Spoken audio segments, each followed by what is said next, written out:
കുമളി 66 മൈലിന് സമീപം വാഹനാപകടം. അയ്യപ്പ ഭക്തർ സഞ്ചരിച്ച വാഹനം നിയന്ത്രണം വിട്ടുമറിഞ്ഞു. തമിഴ്നാട് സ്വദേശികളായ അയ്യപ്പ ഭക്തരുടെ വാഹനമാണ് അപകടത്തിൽപ്പെട്ടത്. വിഷു ദർശനത്തിനായി ശബരിമലയിലെത്തി തിരികെ തമിഴ്നാട്ടിലേക്ക് മടങ്ങുകയായിരുന്ന അയ്യപ്പ ഭക്തരുടെ വാഹനമാണ് അപകടത്തിൽപ്പെട്ടത്. ശബരിമലയിൽ നിന്നും തിരിച്ച് കുമളിയിലേക്ക് വരുന്ന വഴിക്ക് 66 മൈലിന് സമീപം എത്തിയപ്പോൾ ഡ്രൈവർ ഉറങ്ങിപ്പോവുകയും വാഹനം മറുവശത്തെ ഭിത്തിയിലേക്ക് ഇടിച്ചു കയറുകയുമായിരുന്നു. തുടർന്ന് ഒരു തവണ തലകീഴായി മറിഞ്ഞ വാഹനം നേരെ നിൽക്കുകയായിരുന്നു. 4 അയ്യപ്പ ഭക്തരാണ് വാഹനത്തിൽ ഉണ്ടായിരുന്നത്. തമിഴ്നാട് സ്വദേശികളായ ഇവർ ചെറിയ പരിക്കുകളോടെ രക്ഷപ്പെടുകയും ചെയ്തു.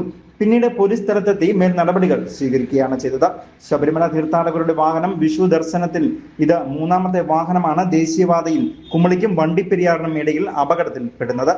News bureau, Vandiperiyar.